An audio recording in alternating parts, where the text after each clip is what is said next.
Hello friends, मैं आपका दोस्त डॉक्टर सुनील कुमार और आप देख रहे हैं डॉक्टर कुमार एजुकेशन क्लिनिक।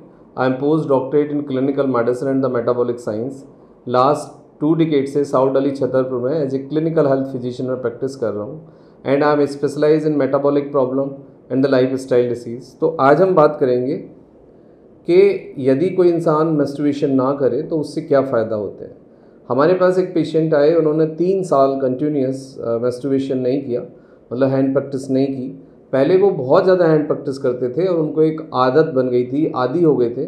उसका रिजल्ट ये हुआ कि उस इंसान की मैरिटल लाइफ बर्बाद हो गई, उस इंसान का जॉब चला गया, उस इंसान को डिप्रेशन हो गया, उस इंसान को पहले पॉर्न एडिक्शन हुआ, फिर मेस्टुरेशन एडिक्शन हुआ, फिर अल्कोहल उसने लेना शुरू किया और फिर दूसरे नशे लेना शुरू किए और फिर उसको दवाइयों का नशा हो गया।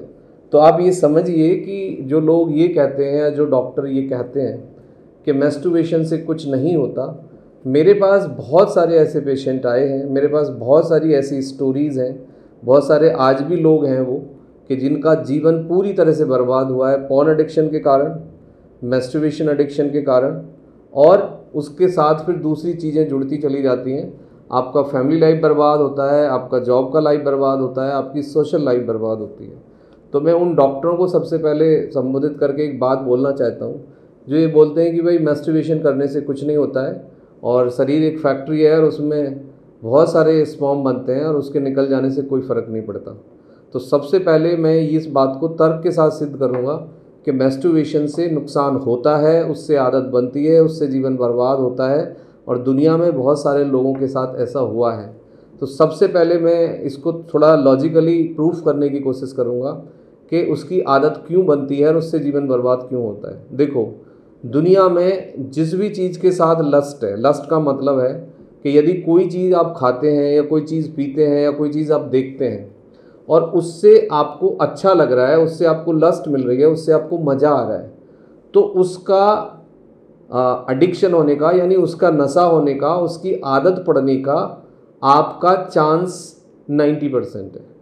यानी कि मैं कहना ये चाहता हूँ कि यदि 100 लोग डेली दारू पी रहे हैं या 100 लोग डेली स्मोक कर रहे हैं या 100 लोग डेली पान मसाला खा रहे हैं या 100 लोग डेली पॉर्न देख रहे हैं, तो मैं गारंटी देता हूँ कि यदि ये लोग अपने पे कंट्रोल ना करें, चीज़ों को कमांड ना करें, और यदि ये लोग कोई काम नहीं करते हैं, ये लोग खाली हैं, इनके पास सफिशिएंट एनर्जी और टाइम है और इनके पास कोई और दूसरा टास्क नहीं है, इन्हें कोई चिंता नहीं है, कोई फिक्र नहीं है, इन्हें एक फैमिली को नहीं चलाना है, तो इनमें से 90% लोग आप कुछ समय के बाद देखोगे कि एडिक्शन यानी उस लत के गुलाम हो जाएंगे, उस लत में पड़ जाएंगे और उनका जीवन बर्बाद होगा।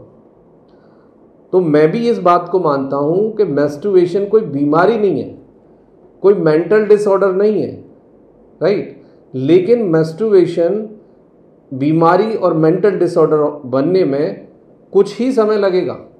यानी एक नॉर्मल आदमी कुछ समय के बाद बीमार हो सकता है, उसको ये दिमागी बीमारी बन सकती है, एडिक्शन बन सकती है, वो अपनी लाइफ बर्बाद कर लेगा, अपने पार्टनर के साथ उसका रिलेशन नॉर्मल नहीं रहेगा और सोसाइटी के साथ रिलेशन नॉर्मल नहीं रहेगा।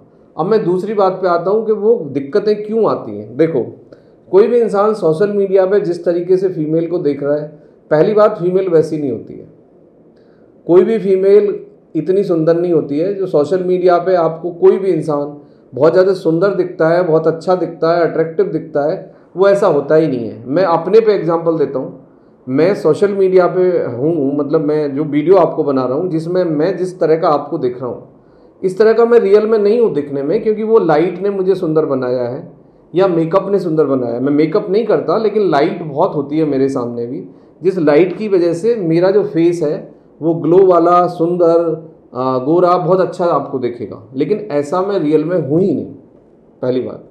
तो जो आप पॉर्न में फीमेल को देखते हो वो बहुत सुंदर होती है, ब्यूटीफुल होती है, सेक्सी होती है, उसकी स्किन बड़ी ग्लो वाली होती है, ऐसी कोई फीमेल दुनिया में होती ही नहीं है, पहली बात। तो दूसरी बात, किसी भी औरत का या किसी भी आदमी का पेनिस और वेजाइना गोरा नहीं होता है, ये फैक्ट आप समझ लीजिए। सेक्स कभी भी 10 मिनट, 20 मिनट या 30 मिनट या 1 घंटा चलता ही नहीं है। सेक्स का जो नॉर्मल ड्यूरेशन है, नॉर्मल जो स्टैंडर्ड टाइम है, जो एवरेज दुनिया भर में आया है, वो 3.2 है, यानी 3 मिनट के आसपास का नॉर्मल वेजाइनल स्ट्रोक का टाइम है। तो आप एक अंधेरे में हो, एक आप कल्पना वाली दुनिया में हो, एक अंधेरे की दुनिया में हो। अब आपको वैसी ही लड़की चाहिए रियल में, यानी आप अपने सेक्सुअल पार्टनर से भी उस तरह की उम्मीद ही रखोगे।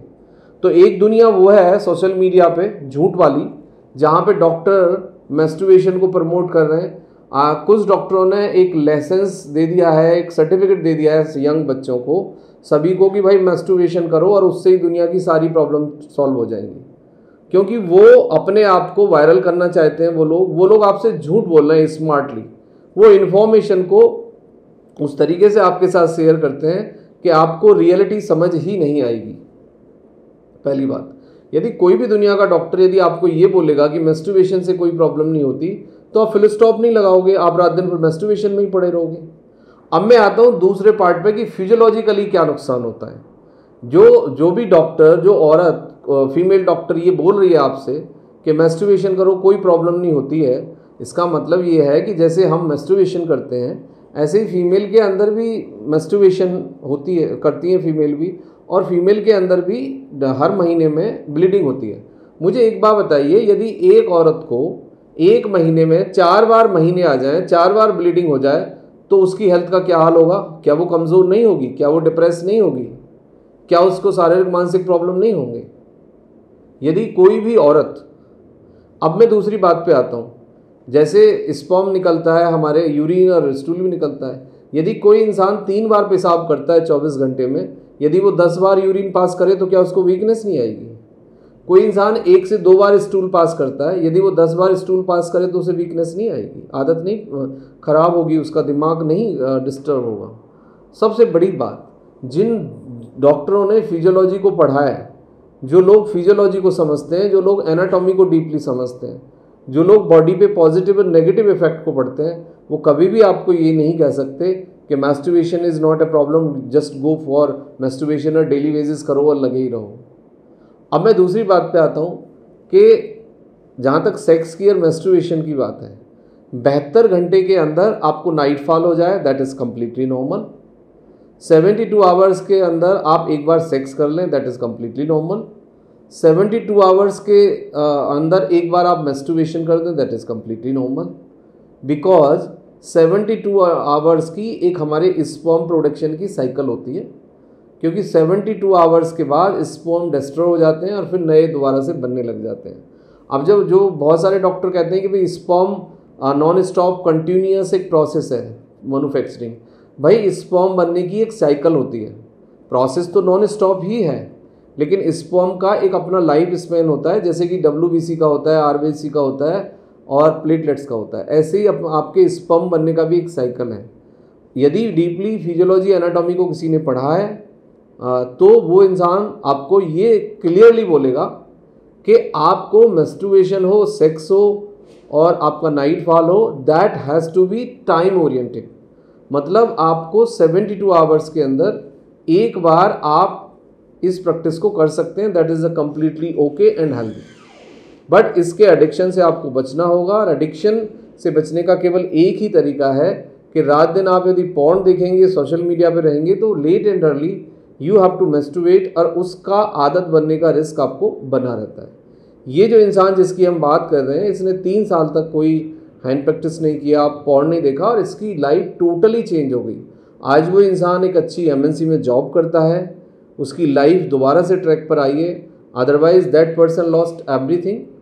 और ये बात बिल्कुल सच है, मैं एक केस स्टडी आपके साथ शेयर कर रहा हूँ।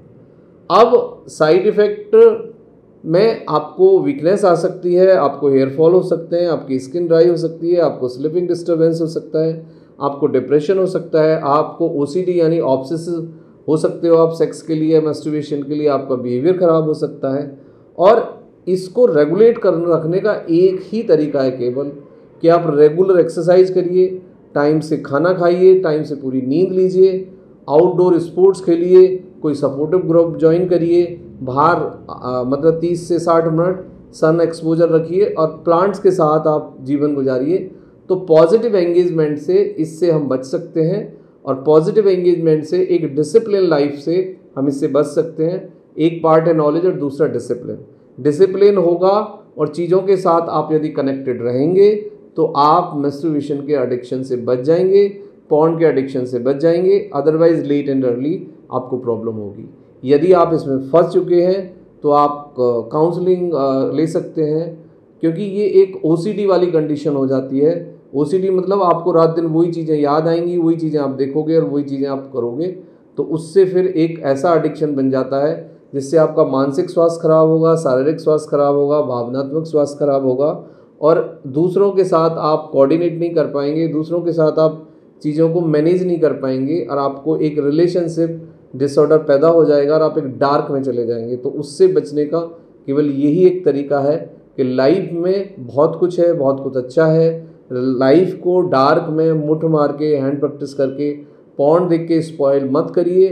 पॉर्न देखने से, सोशल मीडिया पे बने रहने से, बैठे रहने से कुछ नहीं होगा, लाइफ में कुछ नहीं मिलेगा। ये सोशल मीडिया से बचें, आप इसके एडिक्शन से बचें, लोगों से बात करें, सपोर्ट ग्रुप ज्वाइन करें, तो लाइफ ग्रेजुअली चेंज हो जाएगी। Thank you very much.